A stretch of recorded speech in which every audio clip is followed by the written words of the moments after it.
Seja bem-vindo a mais um vídeo do canal Integrando Matemática. Eu sou o professor Daniel Leandro e hoje nós vamos continuar a nossa aula sobre ótica geométrica. Só lembrando para vocês, pessoal, que já tem uma aula no canal que fala sobre ótica geométrica, aula 1, e eu aconselho você a assistir essa primeira aula para poder entender bem o conteúdo que nós vamos passar. Certo, galera? Bom, sem arrodear demais, vamos definir duas coisinhas que serão importantíssimas para a gente lá na frente, certo?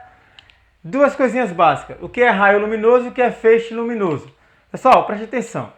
Chamamos de raio luminoso, lembre-se que eu estou falando de ótica geométrica. Então, raio luminoso é qualquer segmento de reta orientado que representa a direção e o sentido da propagação do raio de luz. Como assim, Daniel? Todas as vezes que eu faço um segmento de reta, tá aqui um segmento de reta, e eu dou uma orientação para ele, esse segmento de reta, na ótica geométrica, representa um raio de luz. Então, ele é chamado de raio luminoso na ótica geométrica. Ok, pessoal? Segunda coisa importante, o feixe luminoso. Ora, sabendo o que é raio luminoso, entender o que é feixe luminoso é mais fácil. Um feixe luminoso é um conjunto de raios luminosos. Lembre-se, cuidado para não confundir uma coisa com a outra. O raio luminoso é uma representação geométrica, ou seja, um segmento de reta orientado. Agora só é um só. Porém, o feixe luminoso ele é um conjunto de raios luminosos, ok?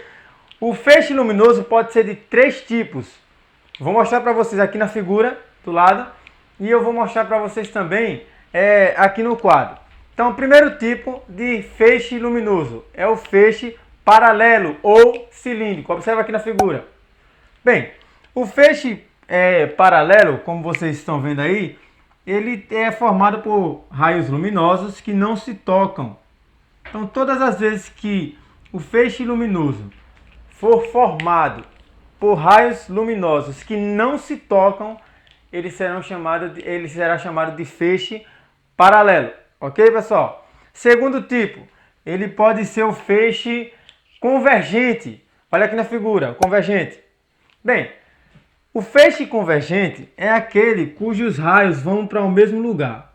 Então, toda vez que eu tiver um conjunto de raios luminosos indo para o mesmo lugar, ou seja, para o mesmo ponto, perceba que esses raios luminosos estão indo para o mesmo ponto, então é chamado de feixe convergente.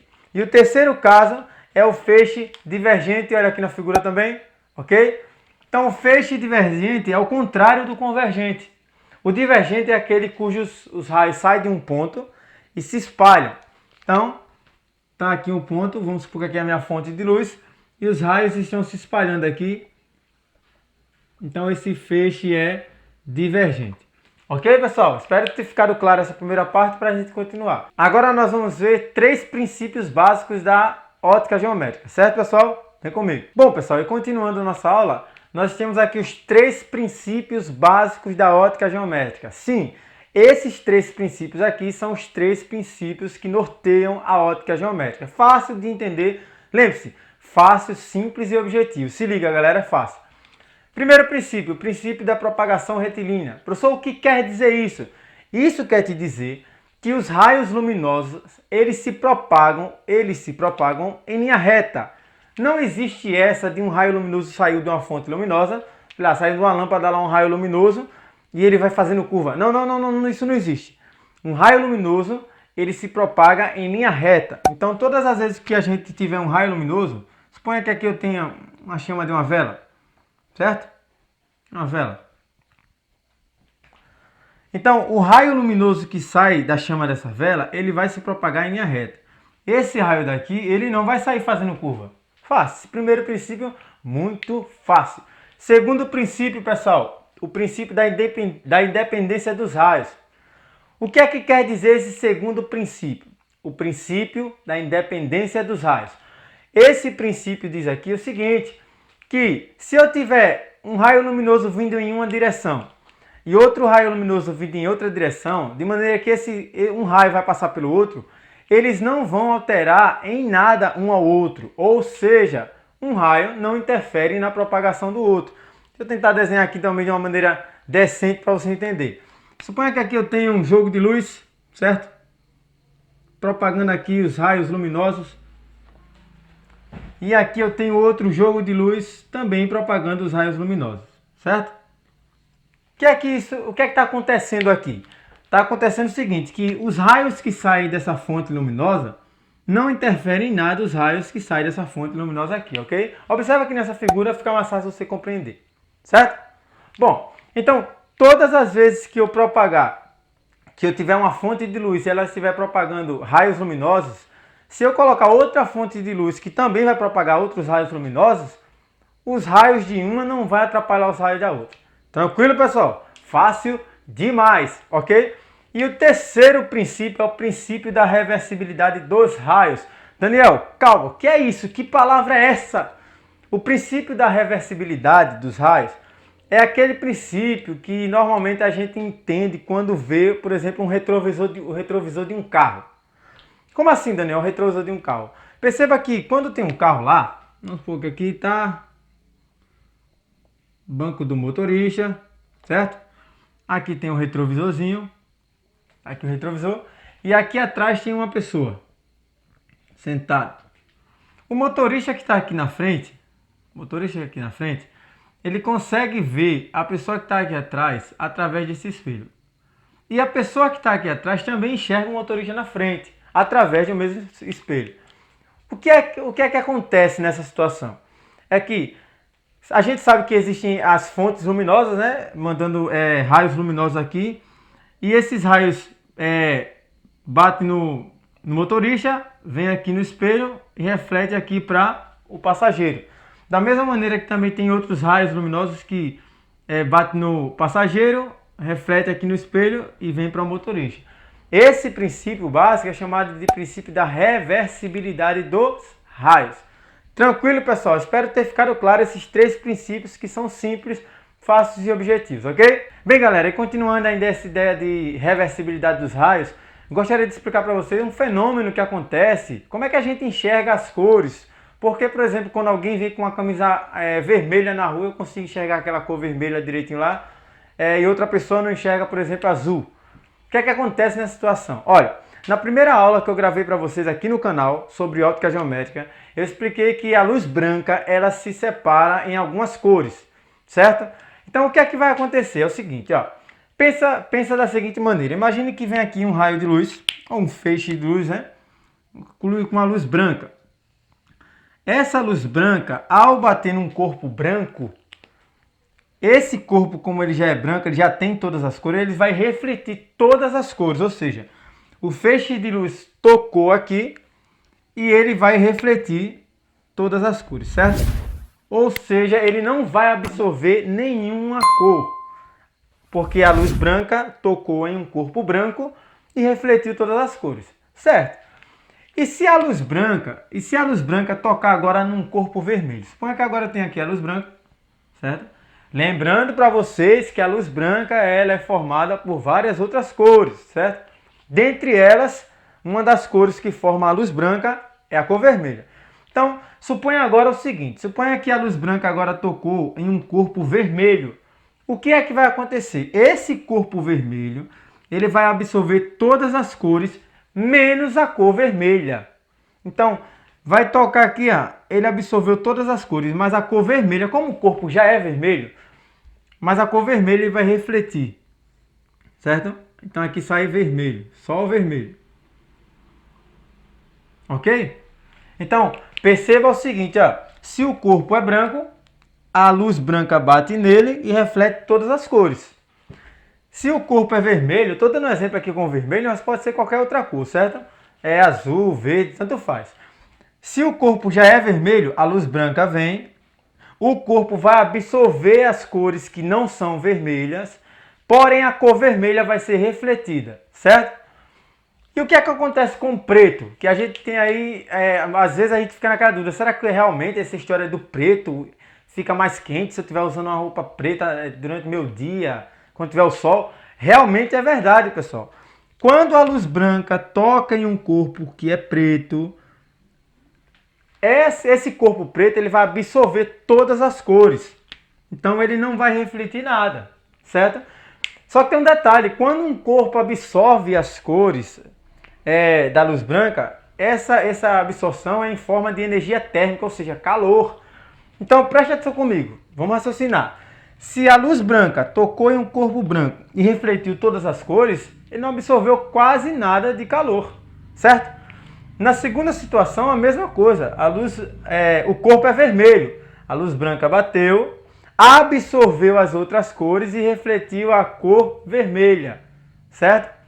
Já o preto não, o preto ele vai absorver todas as cores. Então, como ele vai absorver todas as cores, então automaticamente ele vai esquentar mais do que os outros. Tranquilo, pessoal? Deu para entender bem? Valeu! Vamos embora continuar a nossa aula, certo? Bem, pessoal, continuando a ideia que nós estamos estudando, agora nós vamos trabalhar com a ideia de câmara escura. Professor, o que é esse negócio de câmara escura aí? Fácil, simples e objetivo de ser entendido. Preste atenção. Observe esse desenho que eu coloquei aqui para vocês. Perceba que nesse desenho eu tenho uma caixa e essa caixa tem um furozinho. Olhe também que nesse desenho nós temos lá a imagem da árvore projetada dentro da caixa de cabeça para baixo. O que nós chamamos de câmara escura é essa caixa com esse buraquinho aí onde passa só alguns raios de luz. Certo, pessoal? Detalhe importante, deixa eu te explicar uma coisa. Nós podemos criar uma relação entre o objeto, que no caso aqui nesse desenho é a árvore, e a imagem que foi projetada dentro da caixa. Só que para a gente não estar olhando para esse desenho 3D, olha para cá para você entender bem. Imagine que aqui é o mesmo desenho que está lá, só que ao invés de usar a árvore, eu coloquei uma setinha aqui só para simbolizar a árvore. A nossa caixa, eu coloquei esse retângulozinho aqui para simbolizar, certo? E faz de conta que nós estamos olhando aqui de lado. Então, preste atenção direitinho. Então, nós temos algumas coisas a observar. Primeiro, nós temos o tamanho do objeto, que no caso daquele exemplo é a árvore. Nós temos o tamanho da imagem que é projetada lá dentro da caixa. Temos a distância do objeto até o buraquinho da caixa. Essa distância daqui é a distância do objeto, no caso a árvore, até a perfuração da caixa, certo? E nós temos a distância do buraquinho da caixa aqui, ó, até a imagem do objeto. Então são 4 coisinhas para ser observado. Professor, por que o senhor separou essas 4 coisas? Porque são 4 elementos importantes que nós podemos criar uma relação. Qual é a relação? Uma relação matemática. Fácil. Você vai criar a seguinte relação. Eu vou chamar o objeto de O e a imagem de I, certo?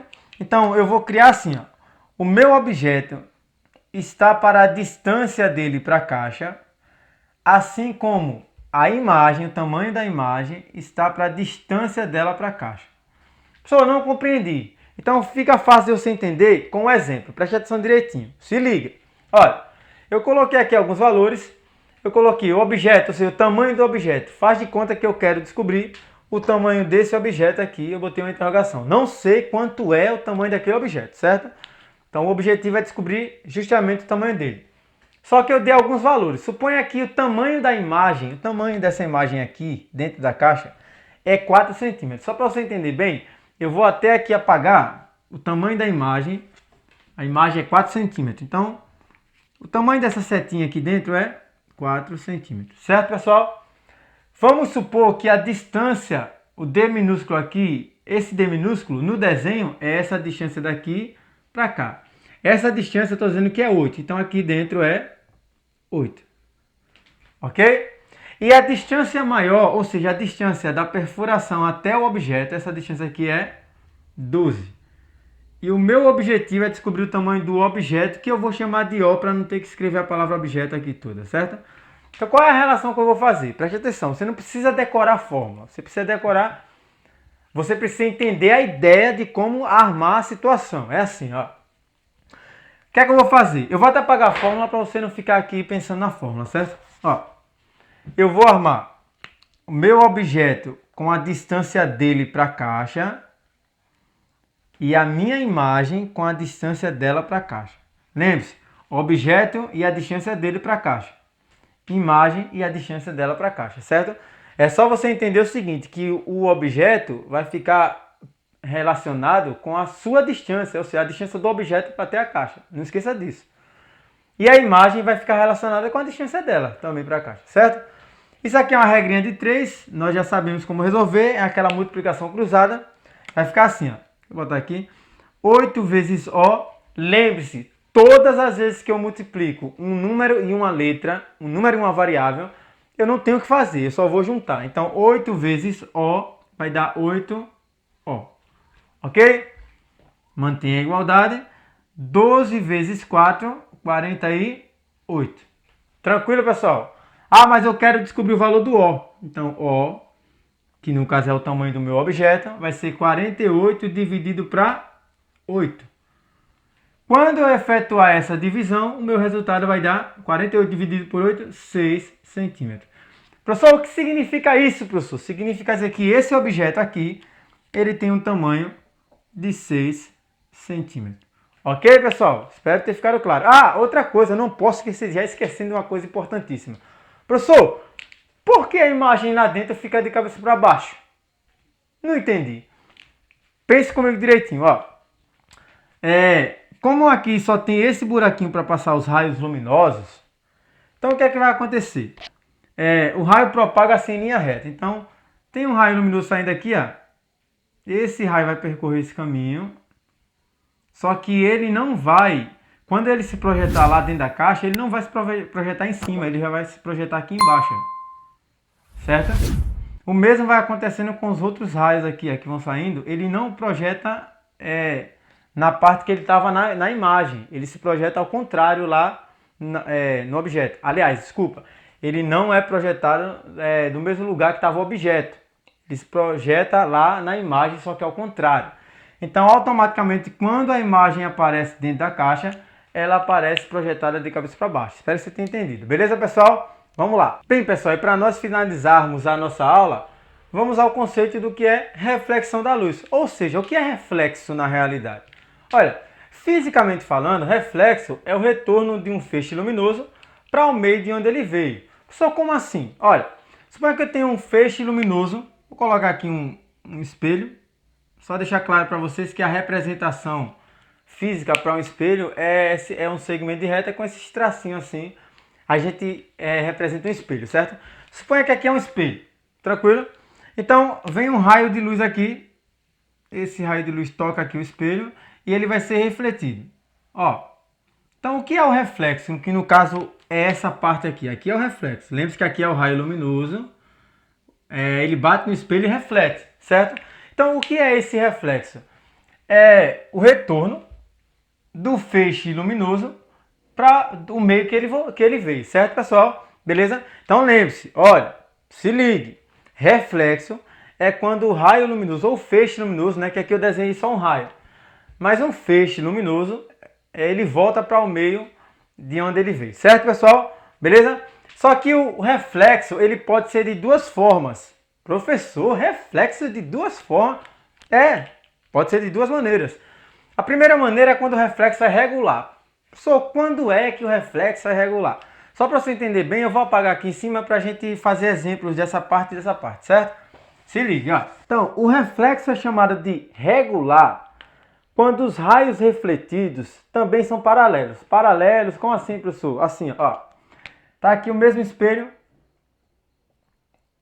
E vamos supor que tem um feixe de luz paralelo. Vamos botar paralelo mesmo, certo? Então aqui tem os raios que são paralelos. Perceba que esses três raios aqui que eu desenhei são paralelos, ou seja, eles não se tocam. E o que é que vai acontecer na reflexão regular? O reflexo de cada um deles também vai ser paralelo. Ó. Perceba que esse reflexo não toca nesse, não toca nesse. Então eles são paralelos também.